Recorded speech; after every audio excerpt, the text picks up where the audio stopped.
Hi, human beings. Good evening from London, England. Or should I say good morning? Or is it good afternoon? This is your host again, your guy, the number one, DLG Reppin. Excuse me.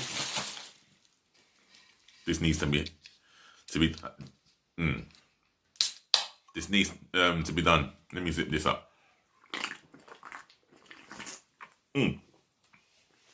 So, yesterday's scoreline. Sheffield United 0, Arsenal 3. 3 points, 3 goals, clean sheet, and a splendid performance from Arsenal. Chances were still missed, and that's a concern still. But nevertheless, we've got the 3 points. We move up to 9th. Hey, not. And the reality is, it's a poor season. And I'll tell you what, come Thursday, it's all or nothing for Mikel Arteta. Yes, we got a 3-0 win. But there's no papering over the crack for what has been an abysmal season for Arsenal. And it's time for some of our fan base to wipe the tears, stop thinking of expectations, and wake up to the reality that is Arsenal have been poor all season. Even they, of their standards, are expected to beat Sheffield United. While I'm going on, smash the thumbs up like button. Smash the share button. Make sure it gets around the world to your friends and your relatives. Leave your reaction, your opinions, your views, etc., in my comment section below. Do subscribe to DLG Reppin by smashing that subscribe button left, right, and centre galore, abundantly and passionately for me, please. So, ladies to the gentlemen, to the boys, to the girls. Well, it was a good all-round performance yesterday. Slick passing, good finishing in front of goal. Lacazette took his two finishes well. And the most happiest thing for me was seeing Martinelli score his first goal in 15 months for the Arsenal. And yeah, I was extremely delighted for him. And I hope that hope it rebuilds his confidence in front of goal and his ability to perform, because he is a special talent. And as Mo said on AFTV, big up yourself, Mo.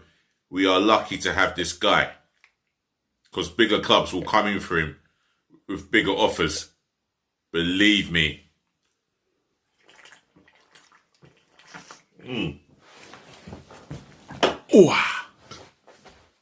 Excuse me. So, without further ado, let's get into the player ratings. In goal, Bernd Leno. He had one shaky moment where he was closed down, but got his clearance away just before the Sheffield United attacker closed him down. He was left flat-footed for David McGoldrick's left-footed shot that went past the post, a couple of yards past the post. Did I say Eddie McGoldrick? David McGoldrick. Let me put some respect on your name. But other than that, he didn't really have a saving anger to make. I'll give him a 6.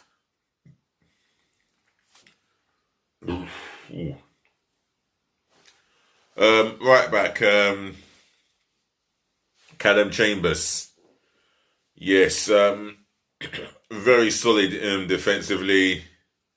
Offensively, he gave Bukayo Saka, he gave Pepe an option, and he was very effective going forward and did not do anything fancy as such. When he had the opportunity to cross balls, he did.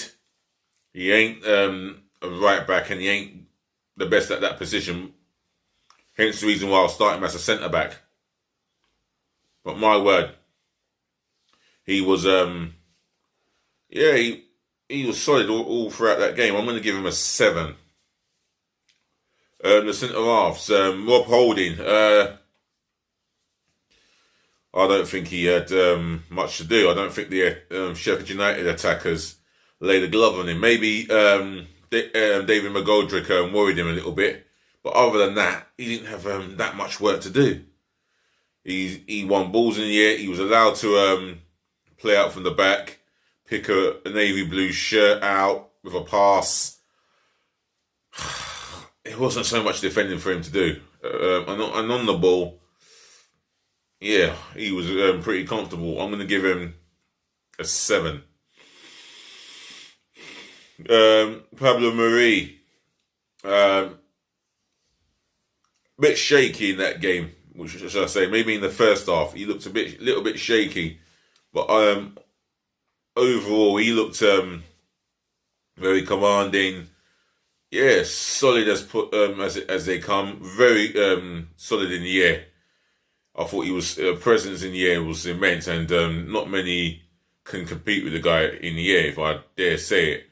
But again, not much work to be done. I don't think the Sheffield United players laid a glove on him, just like Rob Holding as such. Standard 7. Left back, well, this is confusing. Now, Granit Xhaka was meant to play in that position, but it went to Bukayo Saka, who was not playing that position. But I don't think it was Granit Xhaka. I thought he was I thought he was calm on the ball, confident at picking a pass from the back, and while playing that from the back, I thought he was pretty confident.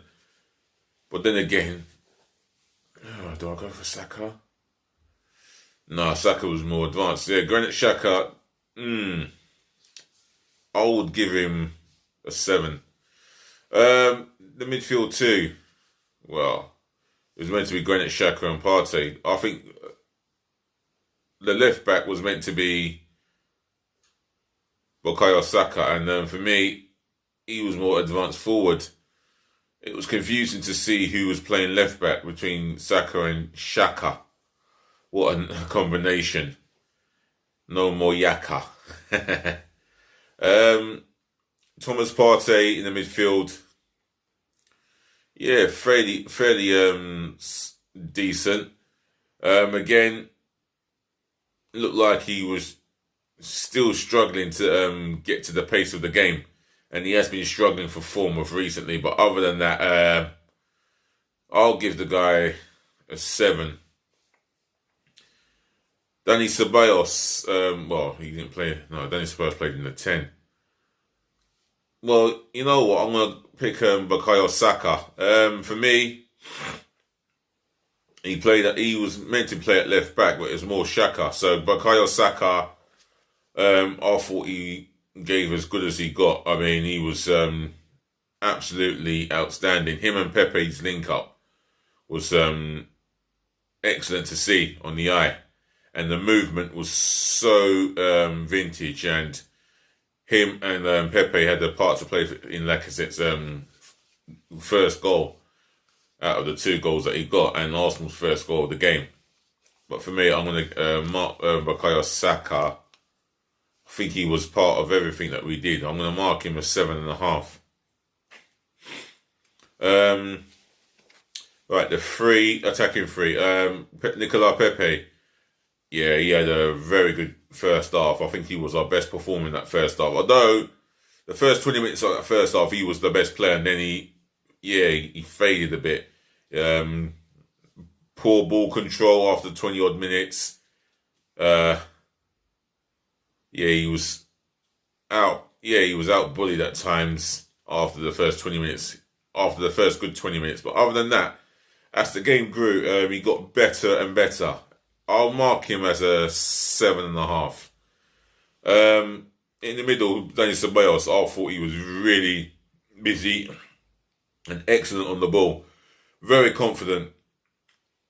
My worry with Ceballos is he takes too many touches to pass the ball. But other than that, he showed his worth. I thought he came in and he had a very good game. 8 out of 10. Martinelli, workman-like performance. And plus, whenever he had the ball, he looked a complete threat for us. Got his goal in that second half, and he was about to come off. And that was just before he was about to come off. But for me, he took a knock, got up, got on with it, and he gave Sheffield United some problems yesterday. I'm going to give him a 7.5. Alexander Lacazette, link-up play was superb. Held the ball up superbly. Physically, got in between ball and man excellently. I can't complain about his performance. He worked as hard as he can, and he should do. That's the minimal requirement for a footballer. But other than that, he took his goals really well, and Thomas Partey played a part in that through ball. So I'm going to give Lacazette an 8.5, and he was our man of the match, rightfully so. The substitutions, this is an apology again for not doing my team news. And I do apologise on that front. Mohamed El Neni, he came on late on. I don't think I can mark him down. Who else came on? Willian. Well, he was never going to really affect the game as such, but was just told to keep it solid and keep it simple really on the ball. Just a standard 5. Aubameyang did not come on; he was ill.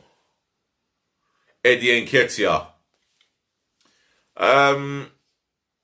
I'll just give him a standard. I'm going to give him a 4. Didn't really make so much of an impact into the game, but he showed his presence, and that's the minimum we can ask for. So I'm going to give him a 7. No, sorry, a 4. 7. Mikel Arteta stuck to his principles because of his tactics and his team selection. You can see how dominant we were against Sheffield United in a lot of ball control, ball possession. We had a lot of that. Created a better opportunities and just kept going really. And we didn't look like we were going to concede, especially in that second half. So Mikel Arteta, I'm going to give him an 8. And the referee, I'll give him a 7. Again, he allowed the game to flow. There was 1 or 2 bookings that were worth the yellow cards, even from our own players. But other than that, I thought the referee was all right, And I'm going to give him a 7 to go to 7 out of 10 to go with his all right performance. Other than that, this is the end of my player ratings for the manager and the referee as well. So, ladies to the gentlemen, to the boys, to the girls, I thank you for watching, tuning in. I thank you for listening, and I do also thank you for always pleasantly putting up with me as you always do. Thanks again. Once again, can I say, smash the thumbs up like button galore. Do smash the share button amongst your friends and your family. You know where the share button is. Get on it, yeah? As well as the like button. My comment section's at the bottom of the screen. Leave your thoughts, your opinions about my ratings, my player ratings, management, and the ref. If you've got your own ratings about the management, ref, and the players, then leave it in the comment section below, and your opinions and messages, etc. One more thing, could you please subscribe to DLG Reppin? That's myself and I only. Here it is. If you can see that, Delhi London Gooner. Reppin spelled Romeo Echo Papa Papa Indigo November. Thank you so much for viewing this channel, and I expect responses ASAP with your comments, likes, shares, and subscribers. Yes, especially subscribers. If you can subscribe to my channel, I'll do my best to bring you the latest updated football content, yeah? and keep you guys entertained, as I always will do. Other than that, I'm out of here. Take care of yourselves. Be good. Take care of your loved ones. Be good to yourselves. Stay safe. And once again, peace again, love again, and bless again, as I always say. And just remember, it's always a new day, and I'll be back hopefully later on, yeah? Otherwise, be nice.